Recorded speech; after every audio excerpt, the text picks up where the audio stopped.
Howdy everybody, I'm the Christian Hillbilly. I hope you get something out of this video that points to the fact that unlike being born a particular race or color, homosexuality is a choice and change is possible. Thanks and God bless. The idea that I would not be able to share my story, my personal journey of freedom from homosexuality, that someday that could be considered hate speech, that's a scary thought to me, that I couldn't share what God has done in my life. And that's why I think this is very bad legislation. Christine Sneeringer, herself a former homosexual, is the director of Worthy Creations, a ministry that helps people leave the homosexual lifestyle through the power of Christ. There's just an aggression because our voice, the voice of the ex-gay community saying, we used to be gay, but we're not anymore, change is possible. They want to silence that voice. And I think hate crimes legislation would be a part of that silencing, because then suddenly we wouldn't be able to say those things as freely. We wouldn't be able to proclaim freedom from homosexuality, or that homosexuality is sin and deviation according to God's word. That would suddenly be considered hate speech. Critics point out that so-called hate crime laws seem primarily directed at deflecting criticism from the homosexual community.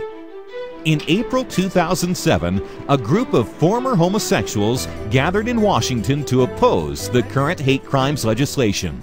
If hate crime law is passed, they're telling me that I am more valuable as a lesbian than I am as an ex-lesbian. And I don't think that's true. I think no matter if you're a lesbian or you're not a lesbian, no matter who you are, I think you're valuable as a human being. There are hundreds and even thousands of men and women that have changed their sexual orientation. And so it is not the same thing as even the civil rights movement or, anything like that. And so I'm here to say, that as someone who has changed, that this is an important issue. Indeed, the homosexual movement has attempted to align itself with the civil rights movement, and hate crime laws have been portrayed as a civil rights issue. But that doesn't sit well with some civil rights activists. William Owens is the founder and president of the Coalition of African American Pastors. I marched with Dr. King. I marched for civil rights. I fought for civil rights.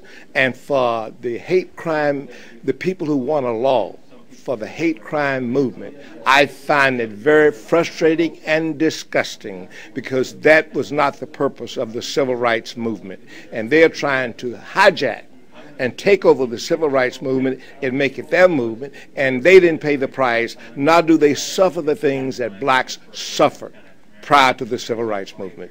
I'm not only upset about that comparison, I'm appalled at that comparison.